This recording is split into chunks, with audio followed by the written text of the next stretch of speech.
Welcome to HTB, or How to Become, the podcast where careers start with a conversation. Each episode, we sit down with someone actually doing the job you're curious about, from trades to tech, healthcare to hands-on skilled work. You'll hear how they got started, what the day-to-day really looks like, what they earn, and what they wish they'd known before they began. Whether you're a student, a parent, or someone thinking about a career change, these real stories are here to help you figure out your next step. Let's jump into today's conversation and learn how to become, well, anything. Welcome to the show.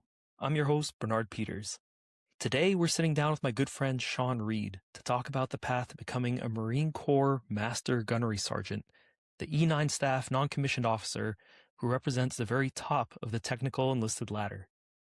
Master Gunnery Sergeants usually have 20 plus years in uniform and are responsible for managing large programs, mentoring entire communities of Marines, and advising majors through generals on the readiness and capability of their units. At this level, base pay alone can sit in the $80,000 to $110,000 range depending on years of service, and total compensation with housing, food, allowances, and special pays can push well above that. It's a rank only a small fraction of Marines will ever see. Most E9s pick it up somewhere after 20 years of service, following a career of top performance reports, key billets, and selection board wins. If you've ever wondered what it takes to go from recruit all the way to master guns, this episode will break down the time and service, promotions, schooling, and leadership it takes to reach the highest technical enlisted rank in the Marine Corps. So, Sean, appreciate you sitting down with me, man. Yeah, anytime, bro. Yeah, so I think it would be helpful for the audience to first learn maybe where you grew up, how long you've been in the Marine Corps, what your current rank is, and what the path was to get there. You don't have to talk about why you signed up yet, but kind of how you moved up through the ladder. So, I come from the south side of St. Louis. Mm-hmm. We call it like Central West End area. Mm-hmm. Super rough neighborhood growing up, but it was a lot of community in it. So, I would say within a 1 block radius, I had my grandmother on my father's side, grandmother on my mom's side, and then my great grandmother, which was like great having that community.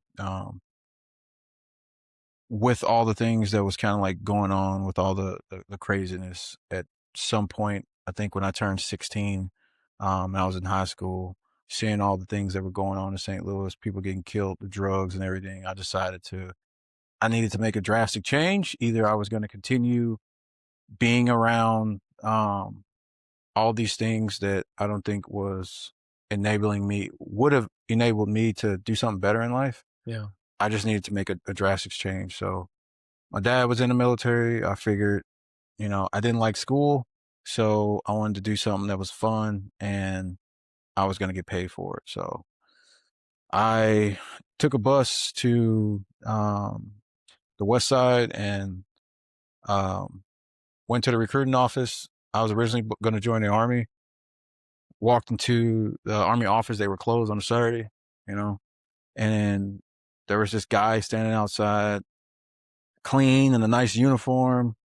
And I was just like, who is this guy? And then he asked me, like, could he help me? And I was just like, no, man, I was going to join I came here to join the Army. He's like, yeah, they don't work in the weekend. Did he have a recruiting office right next to the Army, yes. or he was just standing there? It was a recruiting office like right next door. I don't know. They were like counter poaching each other. So, he told me, he brought me in. He was just like, hey, promised me the world. He was like, just let me talk to you. Yeah. Walked in there and he asked me like, hey man, like, what do you want to do? And at the time, like, I was oblivious to what was going on overseas. You had to, the invasion of Iraq that started in March. I think it was March when I went to the recruiting office. 2003. 2000. Yeah. So I was oblivious to what was going on. I don't know if it would have changed my mind, but in the grand scheme of things, like, fast forward a couple months later, and like I was on boots on the ground in Iraq, which is crazy. We talked for a little bit. and he asked me like, what did I want to do? And I was just like, hey man, I just want to shoot guns and blow stuff up. He was just like, you came to the right place. So signed up, and I was just like, didn't tell anybody until they gave me a date. Mhm. And I told him, I'm like, I just want to enjoy my last summer. So he gave me that. He didn't bug me. He was just like, just if you get in trouble, let me know. Which I did. And saving grace was a prior Marine. So got into some trouble, turned myself in because there was a warrant, Mhm. and they took me to the county where the warrant was. And I'm sitting there in handcuffs, and I'm like, I'm not getting out of this. One of the officers was like, I remember you. I know you were there that night. And I'm like, God, you don't, I don't know what you're talking about, just blowing smoke up his butt. Yeah. And then there was one officer, all guy, came in. He's just like, hey man, like, if you don't know anything about this, then why did you turn yourself in? I was just like, well, I wanted to join the Marine Corps, and I can't go if this is hanging over my head.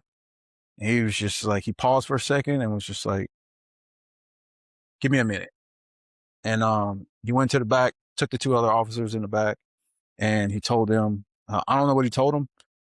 10 minutes later, he came back out, walked up to me, shook my hand. And he was just like, I was in the Marine Corps for 5 years.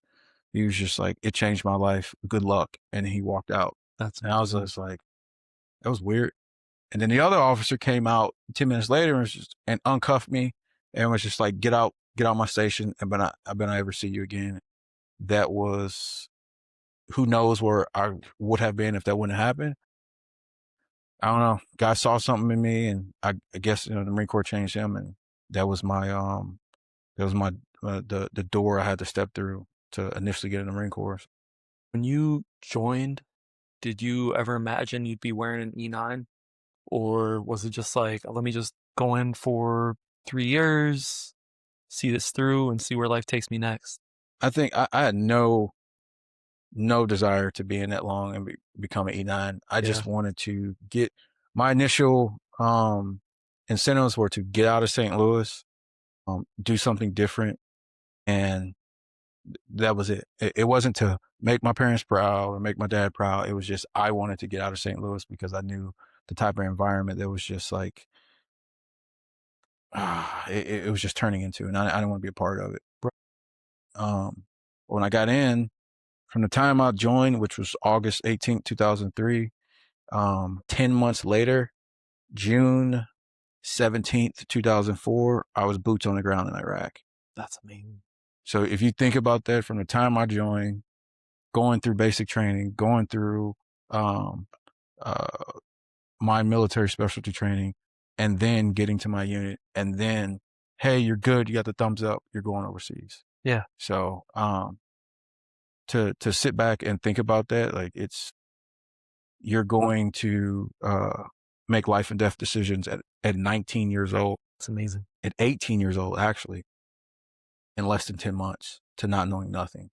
Is it So still like that today, or was it because there was a big need at the time I think that they accelerated it a I little think the bit? demand was because the war was over by the time I got out. I got Mhm. over there, but they shifted to the next phase, Right. which was rebuilding Iraq, and then trying to like stand back up a military and a police force. So Yeah, the insurgency started to happen, and then the demand kicked up. And when I got over there, things were just erratic and just crazy. It was the wild, wild west out there. for sure. So What if we take it one step back, eh, for others looking to go through the recruitment process, what advice do you have for them when they go and talk to the recruiter before they sign on the dotted line?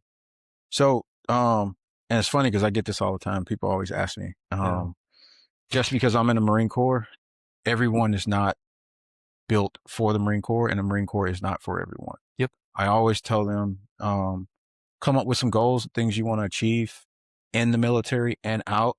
Again, like if you look at it like a contract, you're signing a contract for them to do something. It goes both ways. So you have to get something out of the contract as well. And people don't think about this, but I didn't think about it. Yeah. So what I would tell people is go talk to every single service recruiter, including the reserves. Go talk to the Space Force, the Air Force, the Navy, the Marine Corps, the Army, the Coast Guard, everyone, and be intentional with what you're doing. You know, different services offer different duty stations. Different services offer different jobs. If you just walk into one because one has a nice uniform, which I did, yeah, you might not get the job that you want. You'll get in, um, but just be intentional with who you want and which service is going to provide you with the opportunities, or a pathway to those opportunities once you decide to get out. Can you walk us through your path from recruit to master guns? Camp was horrible. I Yeah. hated boot camp. They come and get you. You do the whole MEPS thing, and they're trying to identify disqualifiers, and they're very selective with if you got flat feet, if you got asthma, if you got all this other stuff. You go through that whole rigor, that whole process, and there's a medical screening which can get pretty crazy. And then after that, uh, once they cross their T's and dot their I's, like you get a shipping date. Um, I never been on the plane before that. So when I got my No shipping date, way. yeah, I got my shipping date. I was just like, whatever, I kind of like to walk through. If I decide something, I want to walk through it and I'll figure everything out Yeah. later. So, um, put me in a hotel in St. Louis the night before with everyone, stayed to myself. Next day, got on the flight to San Diego, landed later on that day, and the party started. Drill instructor showed up yelling at us, and I was just like, why did I do this? So it was just wild. So get on the bus, our heads are down, everything's dark. This is in San Diego. So again, not from California, not from San Diego, had no clue. Yeah. We get on base, and from the time the intensity started from the time we got to the airport to the time that we ended up on MCRD San Diego, which is the recruit depot on the West Coast. Yeah. Um, those 3 months were life changing for not only the old me that I knew coming from St. Louis, but turning me into be something that a Marine essentially. Um, it was painful in a sense that I had to drop a lot of bad habits, Yeah. and life changing in a sense that I built good habits along with uh I was able to like become a team player instead of me, which is essentially, what they do. And it was painful. It sucked. I missed home. Um, but if you want change, you have to go through a little diversity. And For sure. yeah. But those 3 months was great. I got done. I started as open contract, what we call in the military. Open contract is what I would not recommend anyone doing because you have no control over what job you're going to get. Gotcha. At the time during, we were still highly involved overseas in Afghanistan and Iraq. Luckily, they needed infantry guys, so it was perfect. So I got down to the School of Infantry at Camp Pendleton, where they train you for basic infantry skills. And then if you're not an infantry Marine, they have what we call MCT or Marine Combat Training. They spent about a month there. My training was about 2 months. I got done in February of 2004. Had a great time. Did a lot of shooting. Did a lot of blowing stuff up. So I got what I wanted with the recruiter. So it was great. And then when I checked into the unit, these guys just got back a couple months. They went to Afghanistan and they went to Iraq. So I had all these guys that was just grumpy, but I can feel the intensity, and they knew they were going back overseas. So got there February 2004. Was boots on the ground in June. So it was just like Super super intense. intense, slam, bam, train, train, train. But the difference between now and back then is I knew exactly that I was going into, in a dangerous situation where I may not come home. Like I knew that. So, Yeah. coupled with that, and then the training, you took it more serious. And then you had the guys that just came back. So, um, I was a little bit more attentive and trying to suck up all the information and what they were trying to teach us. Um, and then I deployed, and my first deployment, uh, was in short, extremely rough. Um, I think we lost maybe 31, 32 guys, old and young, a lot of good guys. I lost a best friend, came back, and uh, what I came back in January of '05, and then I kind of did this rotation of come back for 6 to 7 to 8 months, and then I go back for 6 to 7 months overseas, back and forth, back and forth. My third deployment, I was in Haditha, Iraq, and this was in 2005 through 2006, and I was at kind of a pinnacle in my career where I was getting close to getting out, and I still didn't have a plan of what I wanted to do when I got out. I was just having fun with the boys and like train, deploy, have fun with the guys when we get back, and like it was on a cycle of repeat. No one ever sat me down and asked me like, "Hey, what do you want to do with this?" Yeah. So, what I would offer to guys who are coming in the military is, one, be intentional, have some goals. What do you want to do? And then, like anything else, like find a mentor. Find a mentor who's, another E9 if you're becoming an officer, another officer who's been in for a while, Mhm. and just, ask them um, pathways and mentors that are in the job that you're currently doing. They've done it, they've had hiccups, they've had successes, they've been in long enough to kind of like help you navigate and avoid hardships or frictions that they did that they didn't know about. Yeah. So I wish I would have had that. And the Marine Corps like pushes mentorship. They have mentorship programs. We push it, but at the same time, it doesn't. I would I would recommend having a mentor that's not in your unit Yep. who's unbiased. Yep. You get a mentor that's in your unit, they're going to be biased to what's going on, to what's affecting them. If you Right. get someone that's out of your unit, you can have more of an intimate conversation with them, Yeah. give them some honest feedback, and they can give you some honest feedback. And with anything, with the job, with people you're dealing with, stuff like that. Yeah. And that way they don't have any kind of selfish interest in it. Exactly. Yeah. They're So I reached a point in my career, and I was in Iraq, and I was faced with two choices: either um, sign an extension to come back to Iraq, Yep. or when I get back, I would get transferred to another unit, First Battalion, Fourth Marines. I was in Third Battalion, First Marines. I would transfer to First Battalion, Fourth Marines, and then I would come right back. It wouldn't even be 60 days. I would be right back in Iraq, Wow. and I'm already in Iraq, and Yeah. they're telling me that, and I'm like, hell no. So out of fear of going back to Iraq so fast, I Yeah. just wanted some time back home. So I was just like oblivious, just signed the extension. And I was just like, yep, I'll do an extra deployment not to come back. Um, so at the time I was a E3 when I signed, came back.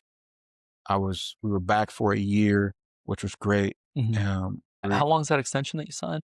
it was just for a deployment. Gotcha. So Yeah. there's Okay. no set timeline on it. Yep. It's just saying that I'm going to deploy with this unit at this date. Now, those dates can change. Right. Right. Anything has happened. The dates can change. You can get tasked with going somewhere else to support some other mission or operation. But, at the time, like with what was going on in Iraq, it was like clockwork. Yeah. Come back, get some time off, you go back, it's just repeat. And we did that for years. So I decided to just extend, get some more time back. It was great. Went about a year before we went back, got promoted to E4. And then by the time we deployed for the third time, which was in April 2007, I was part of the 13th Marine Expeditionary Unit, which is a MEU. We're integrated with the Navy. We left San Diego. We went to, we were originally supposed to go to Afghanistan, but we got diverted to go to Iraq to help out with a lot of Army units that was getting beat up in northern Iraq. So we got there, and guys started getting hurt left and right.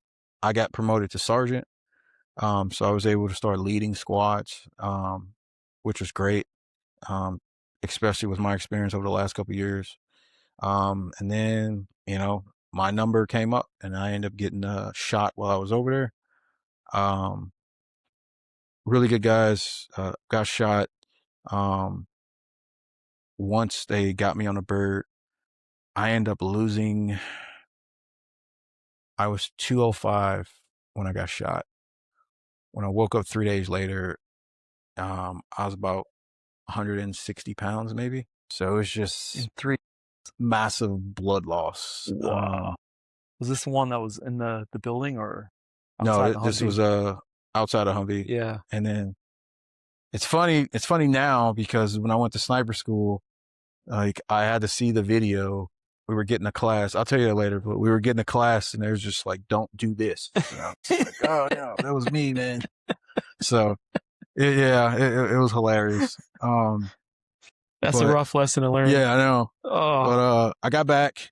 I got shot June 21st. I got back to the States July 1st. So it was surgery in Iraq, Yep. surgery in Germany, and then surgery in I think somewhere in the States. But they ended up saving my arm. It was pretty tore up pretty bad from just one bullet. Yep. Came back, and I was faced with another decision. With the trauma and the trauma to my elbow and all the tissue that was torn out. They told me like your arm is not going to bend past another. It's never going to bend past 90 degrees. So I was just like, me being young and stubborn, and a sergeant at the time, I was just like, nah, I'm Superman. Yep. I just left. So 2 months went past. The hospital called me. He was like, hey, you've never did any physical therapy. So I walked back in the office, and at that time I was doing push-ups, pull-ups. They weren't the best, but I was doing them, and I had more flexion in my arm. So he told me, he's like, hey man, like whatever you're doing, keep it up. keep it up. Yeah. But at the time I had signed a reenlistment contract overseas before I got shot to become a DI, drill instructor, down in MCRD. Once I got shot, it knocked some sense in me because I was just like, absolutely not. So I asked him, could I go back to the School of Infantry and be an instructor there? And he was just like, yes. So from the time I got shot in June to allegedly not being able to use my arm ever, in January, I was going to a school to become an instructor, it was probably the hardest 7 to 8 months of intention. Like, I have to get back in shape to show the Marine Corps, like, I can still be a Marine. Right. And I think at that point in my career, I was just like, yeah, I can do this for a couple more years. But also, they gave me a lot of money. So, but you're what, like 22, 23 at this point? Yeah.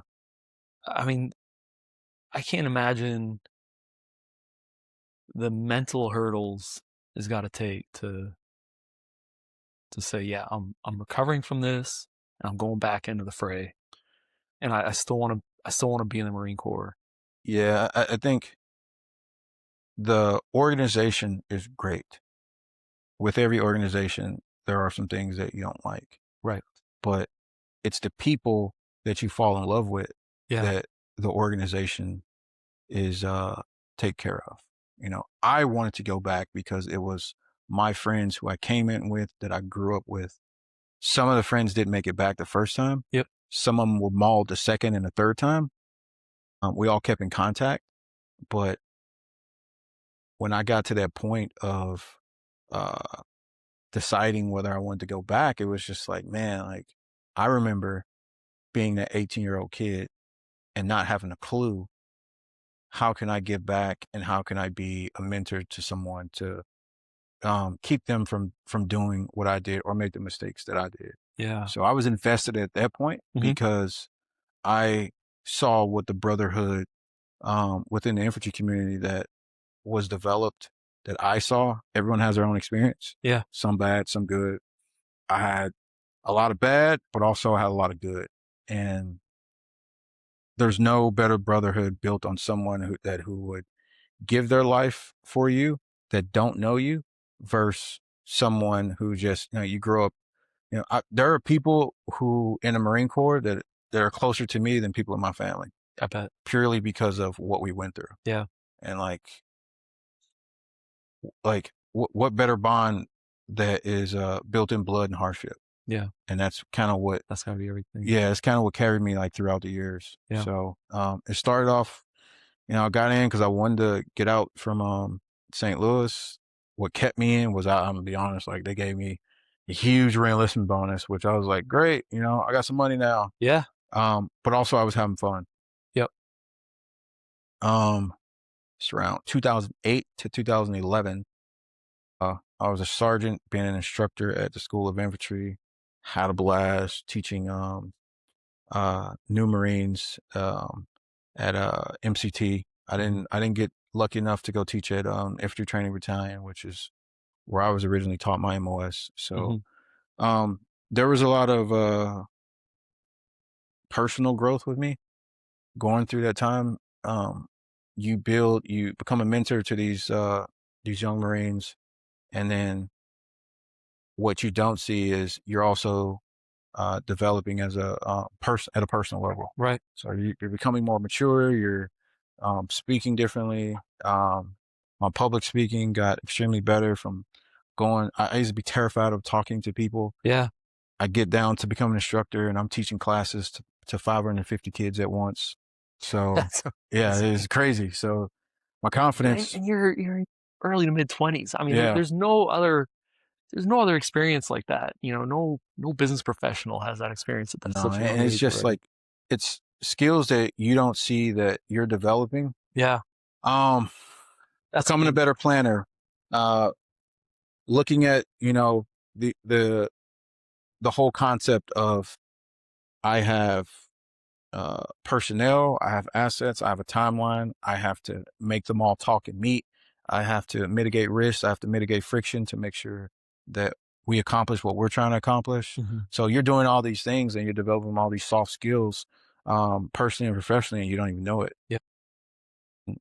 End of 2011, I was asked did I want to continue or do I want to go back to the infantry?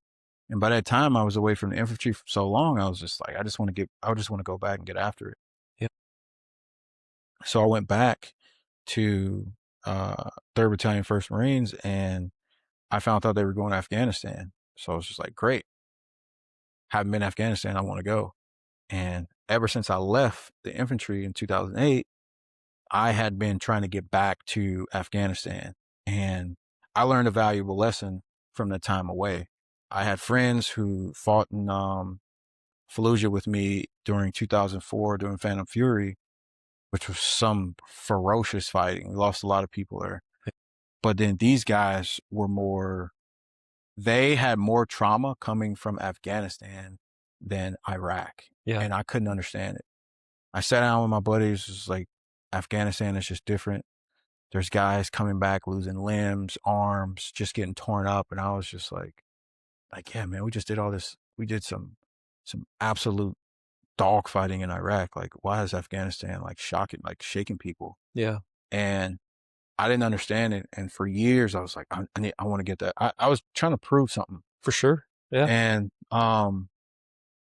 my buddy was just like, man, just don't chase it because you know I chased it and one of our friends lost his arm and his leg. Yeah. Another guy that we knew lost 2 legs. Another guy that we knew who was in Iraq with us, he was killed. Uh, you know, there's just, people coming home, uh, committing suicide. It was just absolutely rampant. Yeah. So I think when I got to my new unit in March of 2011, and a month later, they told us that that mission was given to another unit and we were going on a MEU. I was I wasn't relieved, but I was just like, you know what? Maybe I need to just stop chasing this thing and then Yeah. just let, just let it take me wherever I go.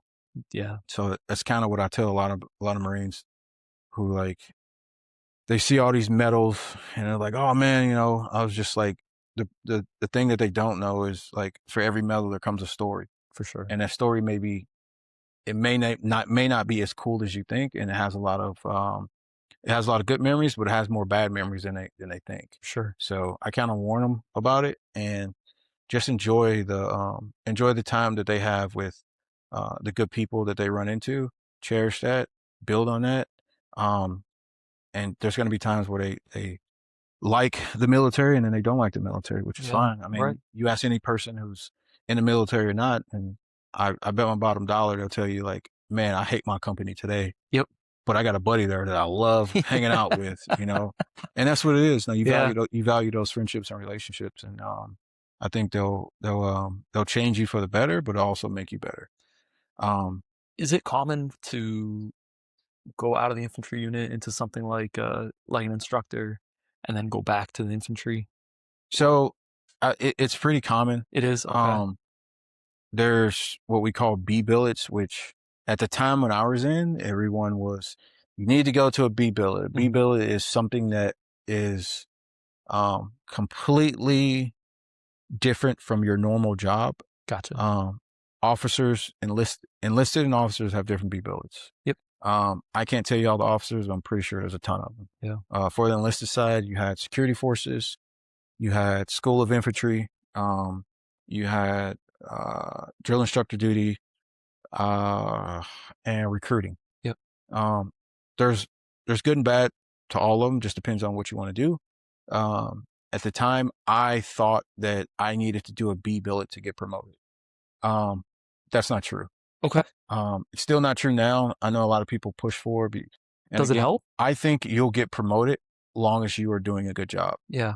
If you are doing your job good, you'll get promoted. Would you say doing those B billets make you more well-rounded, or does it just depend on the person? I think you grow at a personal level. Yeah. Like being at SOI helped my public speaking, it helped my confidence, it Yeah. helped my organizational skills. Um, and I'm sure those other ones do as well. Yeah. Um, but I wanted to stay relevant within my community Right. because I knew that I was going back. Yep. And the problem, and this is just specifically for my community, the infantry, the a big issue within our community is they go do recruiting. And our community is changing drastically. So, the new landscape with drones, Right. AI, all that's constantly changing within the community. And if you're gone for 3 years and when you come back, the landscape is different. Yeah. It's just constantly changing. You So feel like the whole world's moved on without you. exactly. Yeah. So you're playing catch up when you get back. Yep. And a lot of people typically don't perform well when they're recruiters, when they're drill instructors, when they're security forces or whatnot that are outside the infantry. I'm not saying there are anomalies that come back and those guys hit it hard and are Yeah. great. There have been, but the percentage of that happening is extremely low. I bet. So I took advice from guys that I knew and guys who were in charge of me. And it's just like, you should probably stay close to your the MOS. So when you come back, you're not as lost and you're keeping up with the new equipment, the new tactics and things that we learn is developing from overseas. Yeah. Okay. So, but I came back to the Fleet Marine Force, or back to an infantry unit in March of 2011, and I wanted to do something different. So I said like, hey, I want to try this sniper thing. So, which was great. So I tried out, went to the sniper platoon, and uh, it was a lot harder than I thought. So you were given more responsibility. Hmm. You were required to be more physically fit. Your what's the word I'm looking for? The results that was expected of you were just extremely higher than anything that I've ever ran into. Yeah.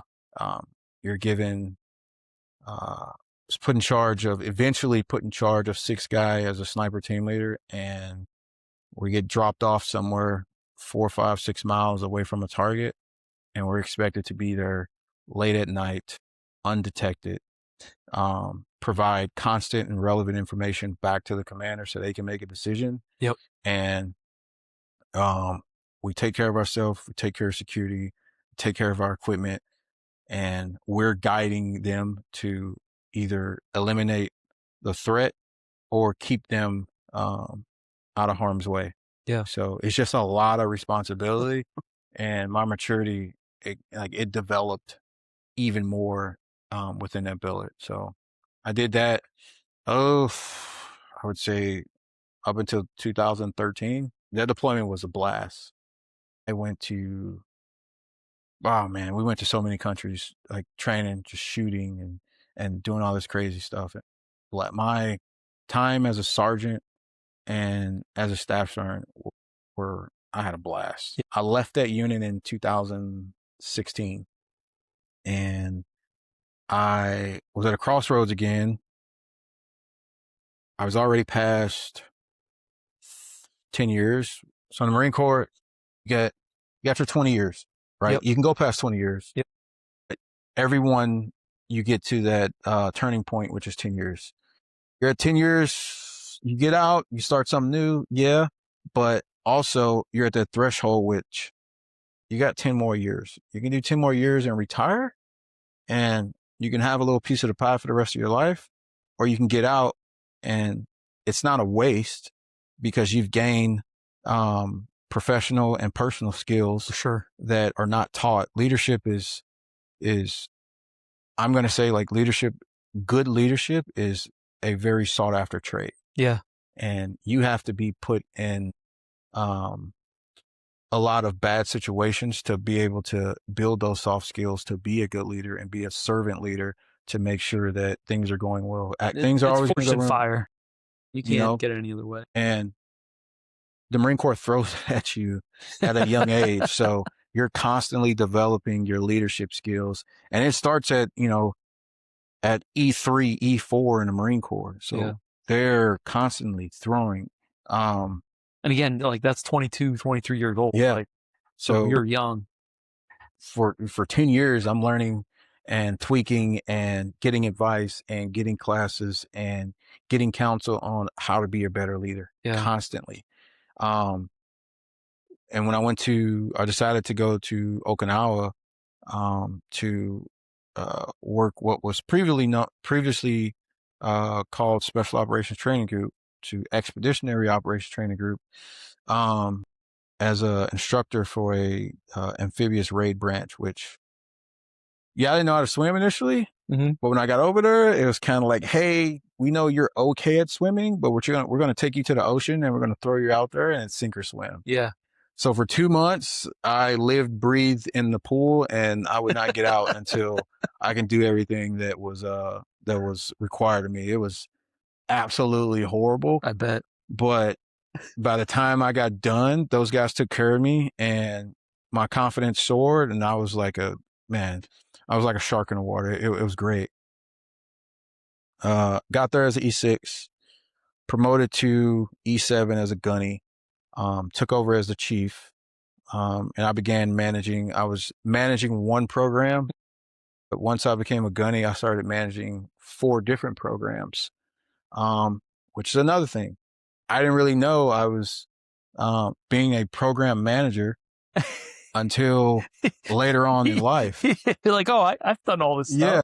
Yeah, you're like, all these terminologies that I'm starting to run into now over the past year or two in the civilian sector, program manager, project lead. I'm like, oh, I've been doing this for years. This is great. But again, I didn't have a mentor, so no one sat down and told me, like, hey man, you should probably go take, go get your PMP, or hey, you should probably do this. Right. Start getting things where it makes you a little bit more competitive once you decide to get out. Yeah. Because I've been doing all these things, but, turning that verbiage into, an asset when I get out and becoming a civilian, like, no one told me. Yeah. And if let's say you did want to take your PMP, would the military pay for your study materials and your exam fees and all that kind of stuff? Yes, they do. Yeah. So the Marine Corps is great at giving you all these assets, but you just got to ask for it. You got to ask for it, and a lot of people don't. That's great advice. Marine Corps right now, they're paying for me. I'm about to take my PMP Yep. in about a month, and they're paying for it. Yeah. So I just got to pass it.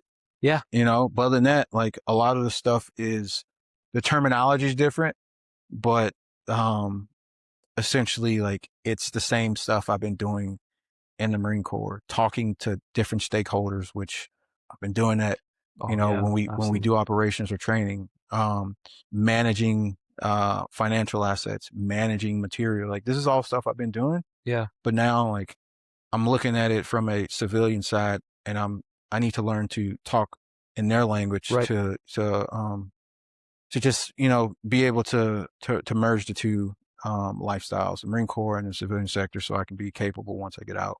So walk me through the day to day for a master gunny. What's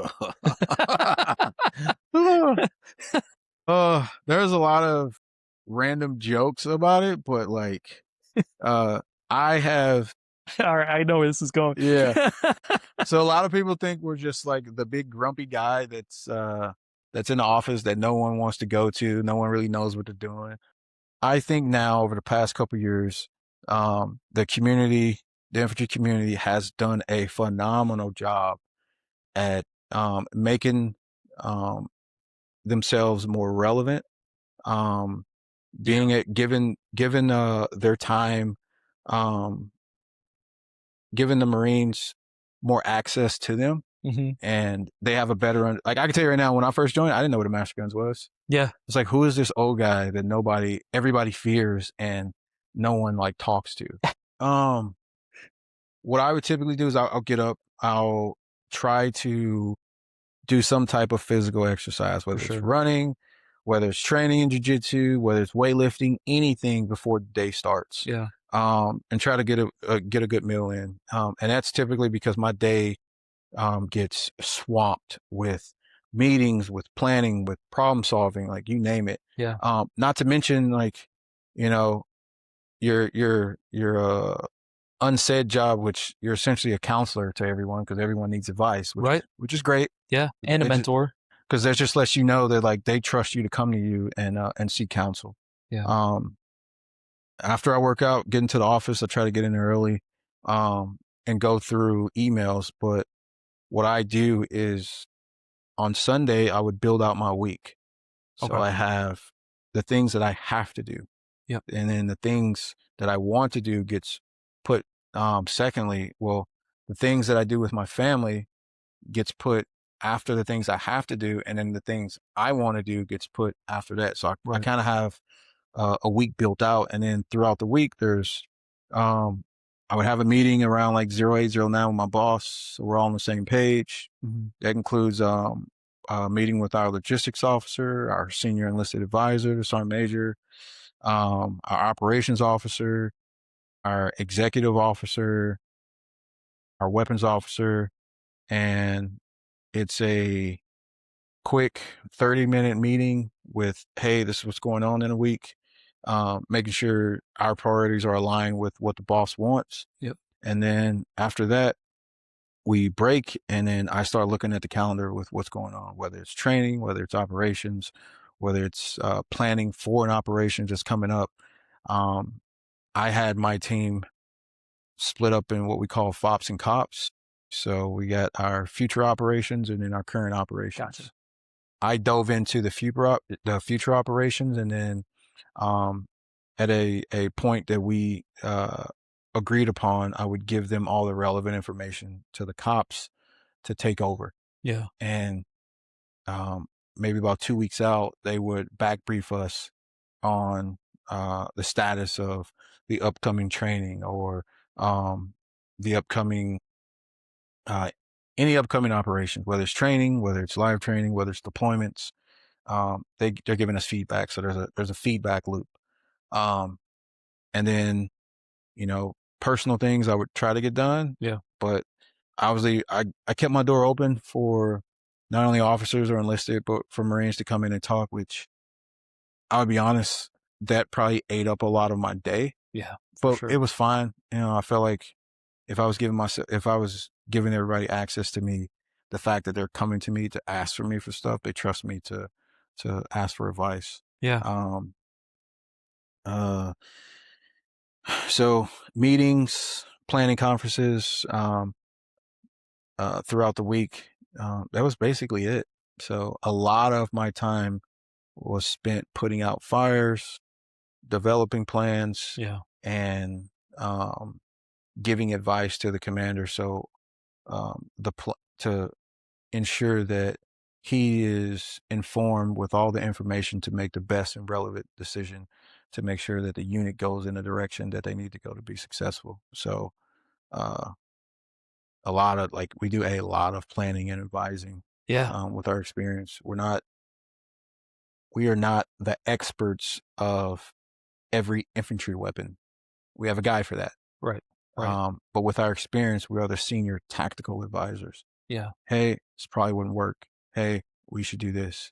Hey, me working and integrating with everyone. Hmm. And I think that's what I love is being able to work with people, integrate with people, come up with a plan, see that plan through, and not only see that plan through, but see all the people, the personal and professional skills that they're developing. Like Yeah. I get enjoyment out of that.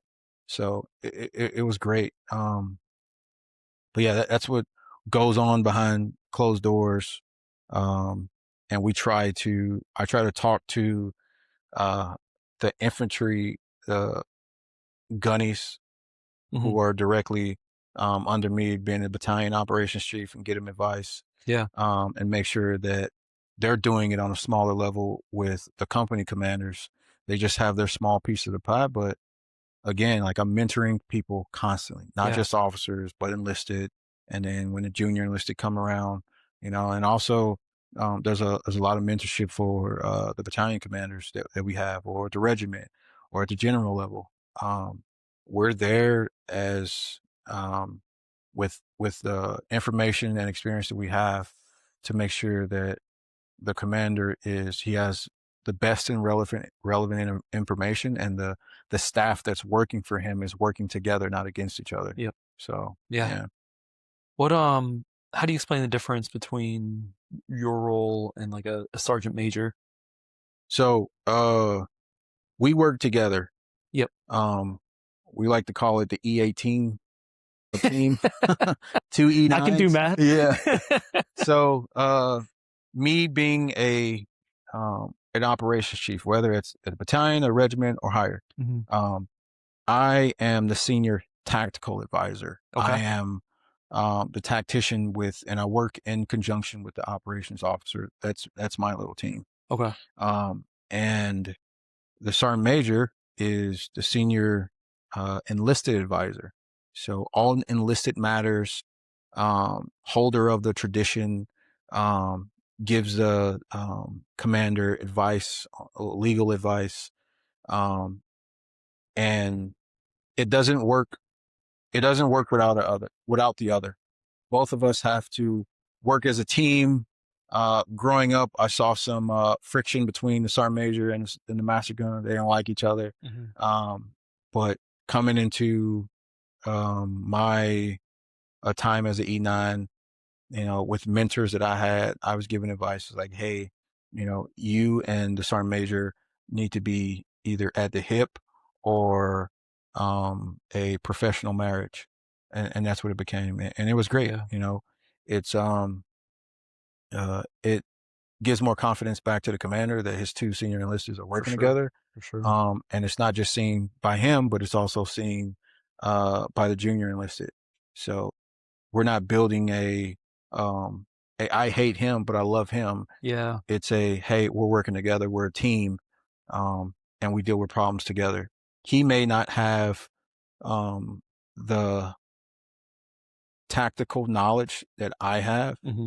but where he lacks, I help him out. And Right. where I lack, he helps me out. So Yeah. it's constant uh, feeding off each other, constantly making each other grow. But again, like we're we're doing two different jobs, but at the same time, like You we're have to making work sure we together. have to work Yeah. together. And it's imperative that we do for the Marines, for the commander, for everyone. So for younger enlisted that want to decide on which direction they want to go, what advice do you have for them? I would ask them, do they want to continue um, to develop in their specific jobs, Mm-hmm. if you have to make a decision once you get to Gunny. Yeah. Do I want to go first sergeant major, or do I want to stay within my MOS and become a technician at my job and go master sergeant and master guns?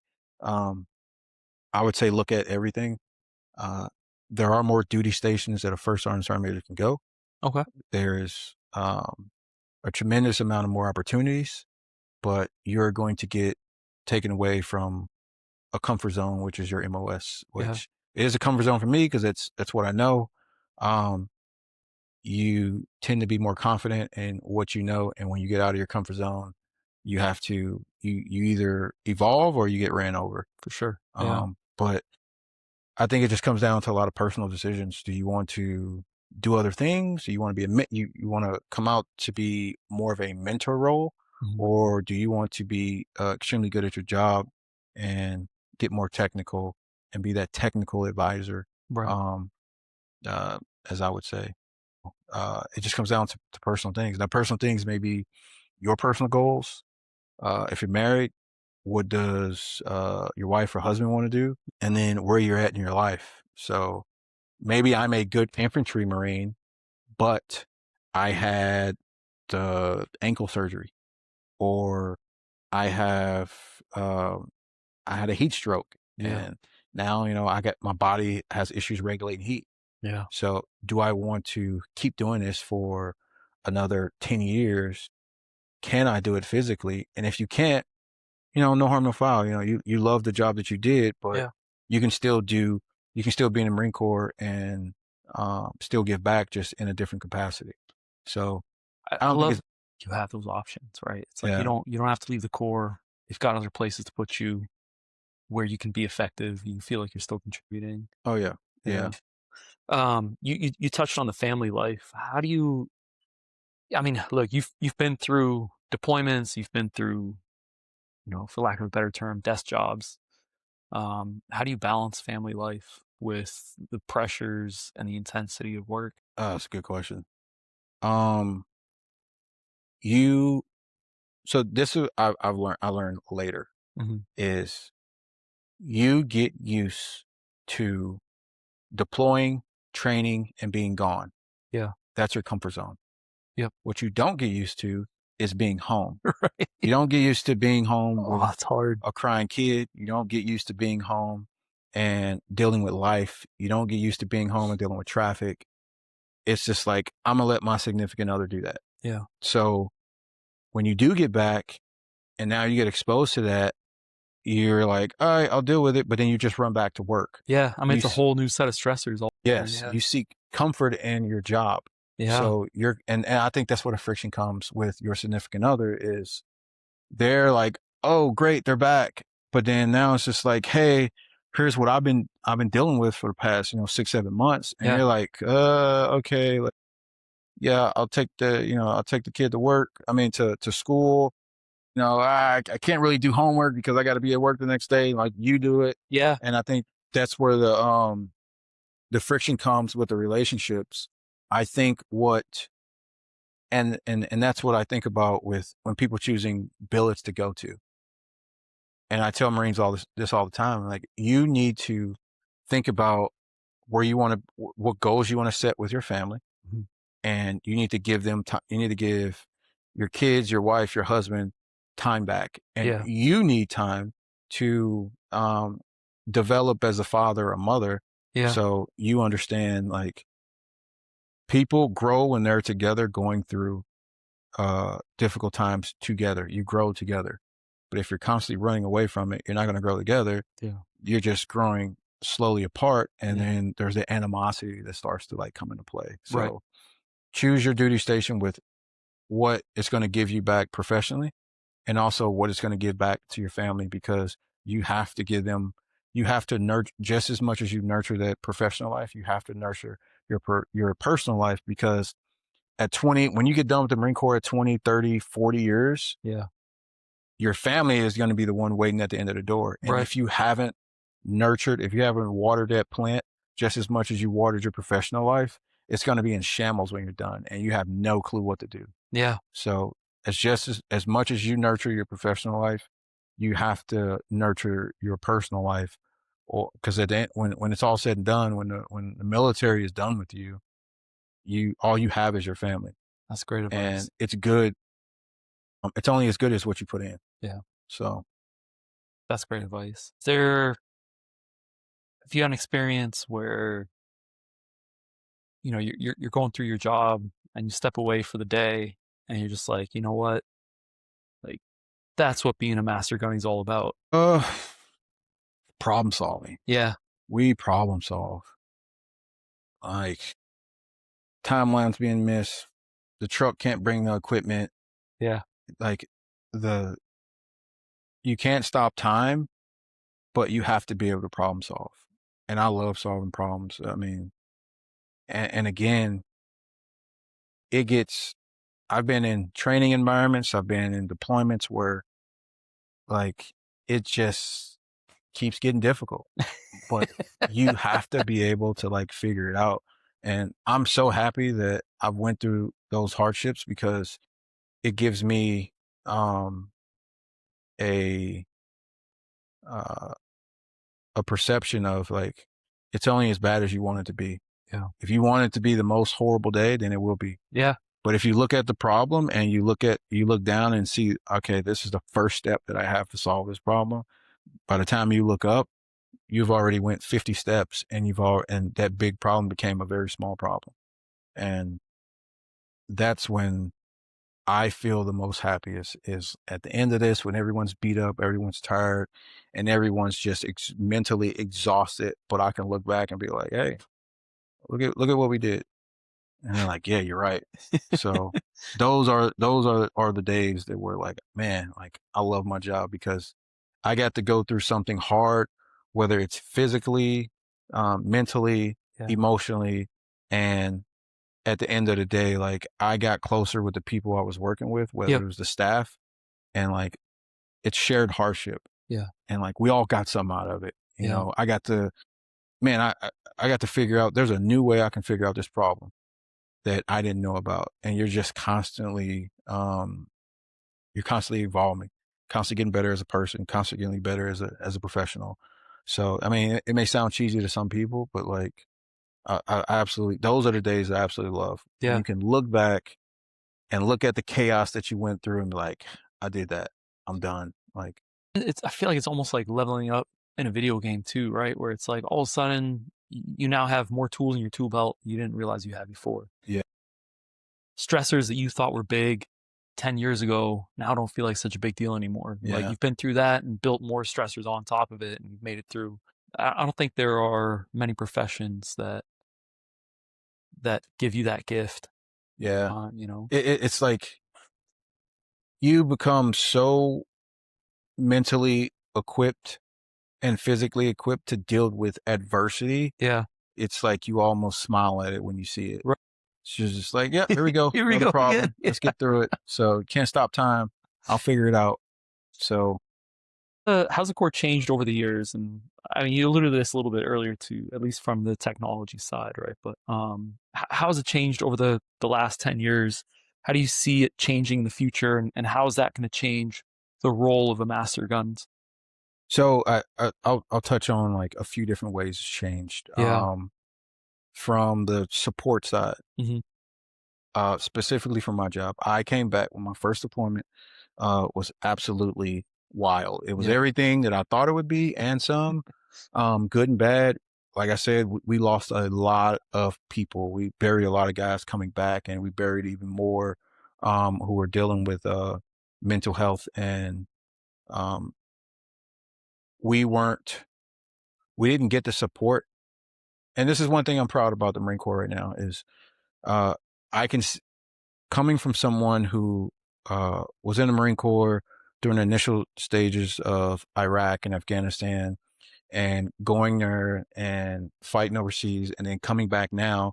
And my last deployment was during It was a pull out of yeah, the pullout Afghanistan. Yeah. of Afghanistan, and it was my unit that Yeah. lost all the Marines.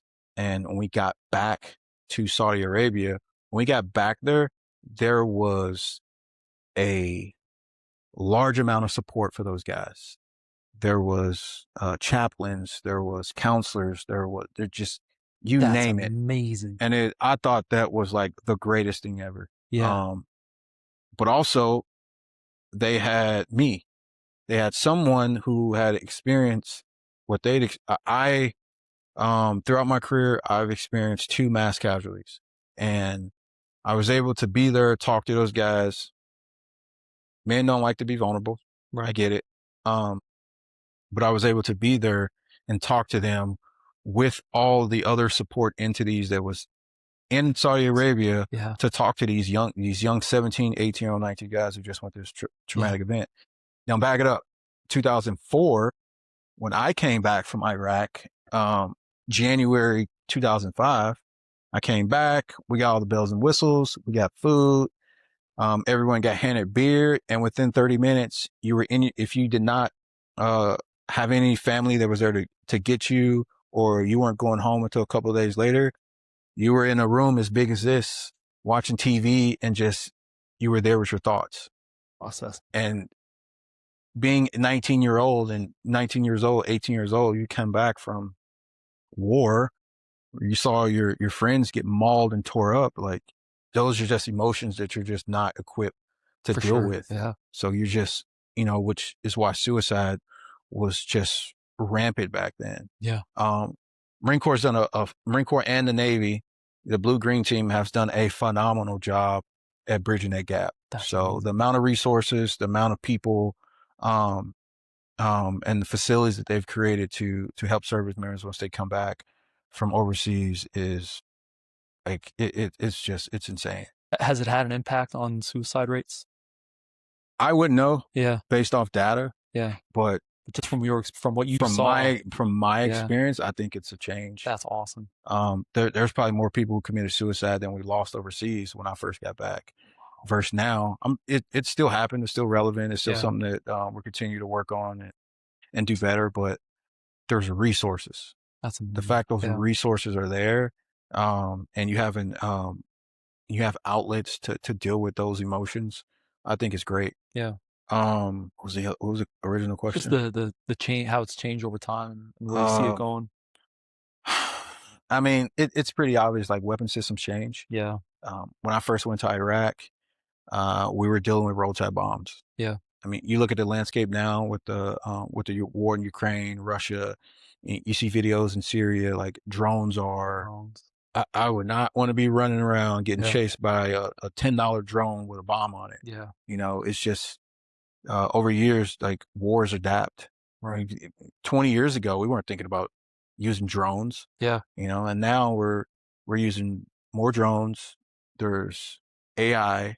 There's drone counters. yeah, there's counter drones. Yeah. The weapon systems have changed, gotten better. Yeah. I wish I was equipped with the technology and equipment that we have now when I was there in 2004. Yeah. Like, it's just insane how fast we've developed. And I think a lot of people, um, a lot of our adversaries don't really understand that when you're constantly doing something, you're always looking to uh, develop and get better at it. The U.S. military was in conflict constantly for over 2 decades. Yeah. So we were constantly changing our tactics, equipment, procedures, and everything else. And you've looked at other countries who have not had that, Right. and they haven't had the ability to not only identify issue, come up with a problem, and then test it, Yeah. and then figure it out. Look at the Ukrainians and how they have developed since the start of the That's Russian-Ukraine amazing. war to now. If you look at old pictures and videos of their military, totally opposite now. Yeah. The equipment has changed drastically since I've been in. Um, How do and you keep up with that in your job?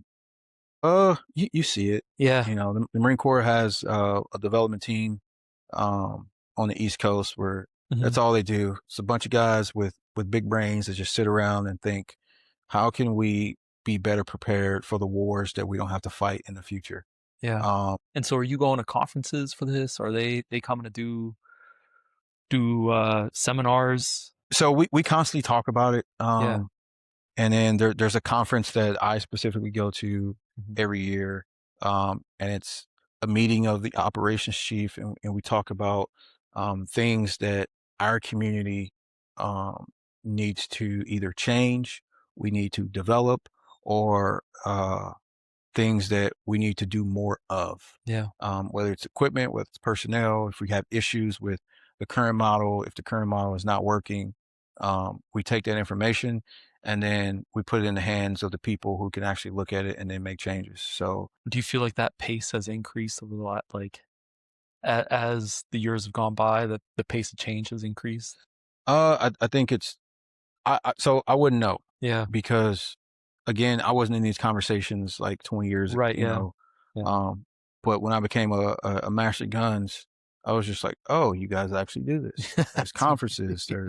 yeah. There's there's just a litany of conferences at all levels, and it's not just my MOS. It's other MOSs have conferences, Right. and then we get together and compile it all so we can give to the right person, so they can take that information and then start making real decisions and developing either tactics or equipment out of it. So the feedback loop.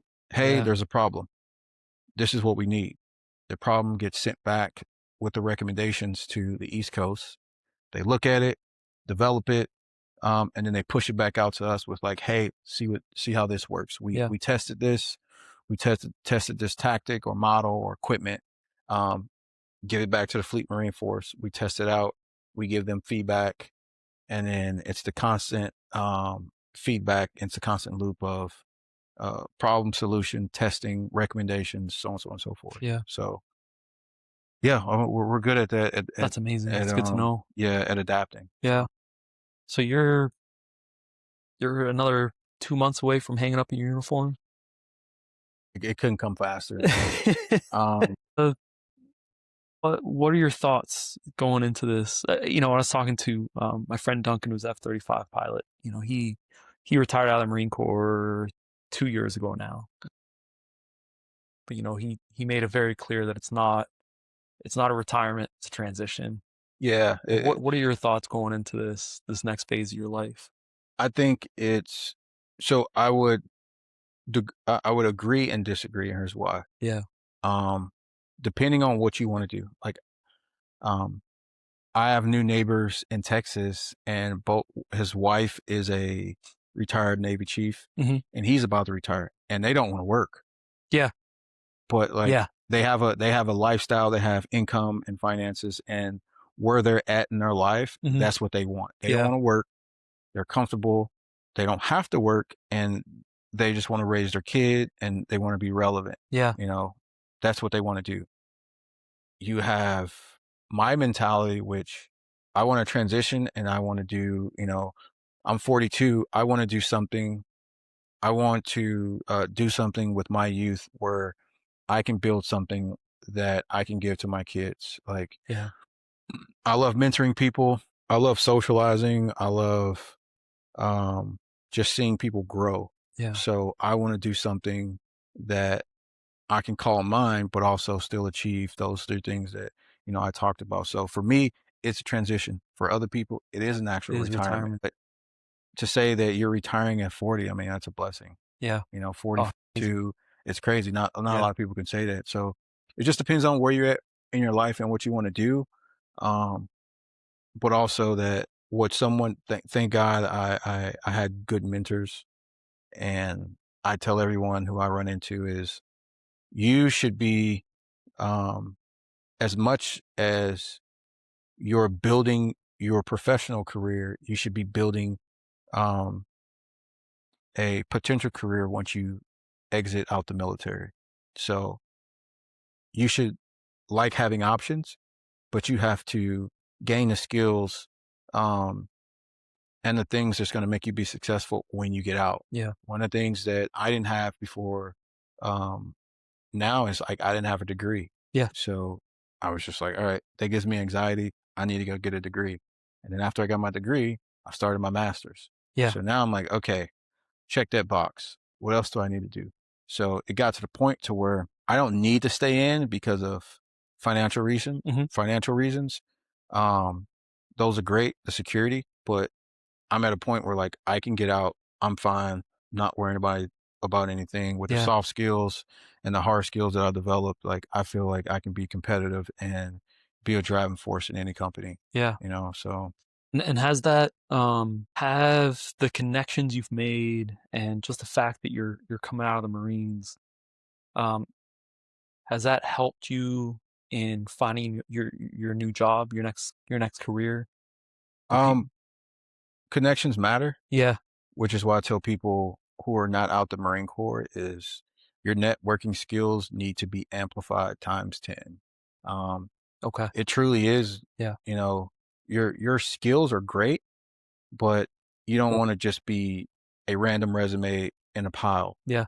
But being connected and having those soft skills, being able to talk, being able to move within a room where you normally are not involved in, Right. opens doors. Yeah. So if you're ready, you don't have to get ready when that opportunity, Yeah. comes about. So yeah.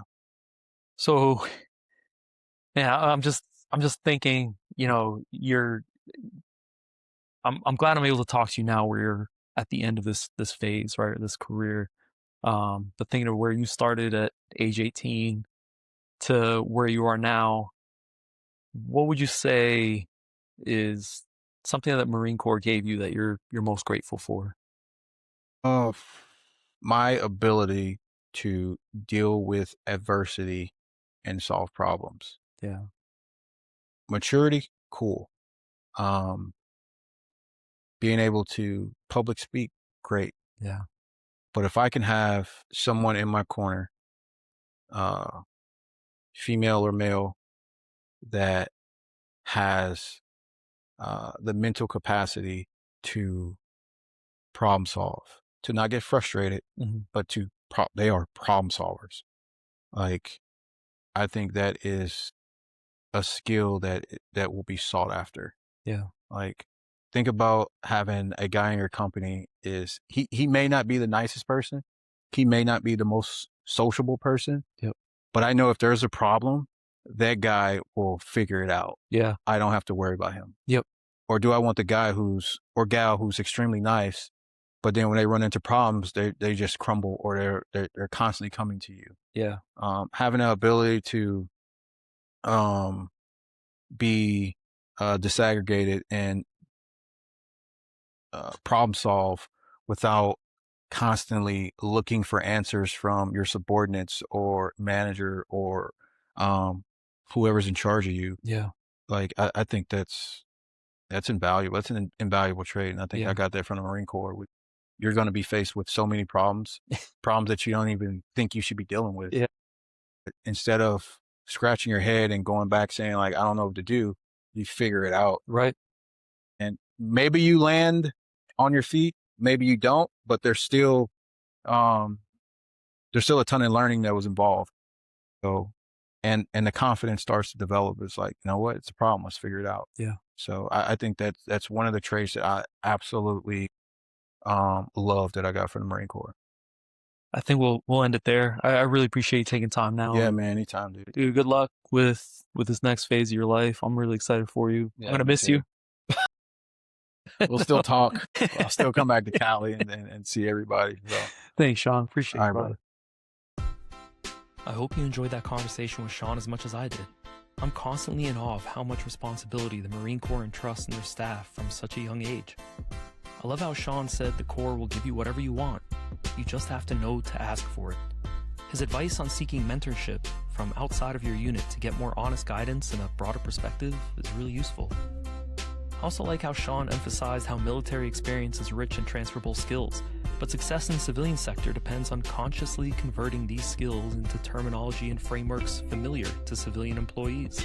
And I think most importantly, that approaching difficulties with a step-by-step mindset transforms chaos into manageable challenges and builds self-confidence. I wish Sean all the best in his transition to civilian life and thank him for his service and sacrifices for our nation. If you enjoyed this podcast, give us a like and follow. You can also check out our website at htbpod.com to see a database of jobs we've interviewed for already. And if you feel like you have an interesting career and want to tell your own story on our podcast, just go to htbpod.com and submit the form. Thanks again, and see you next week.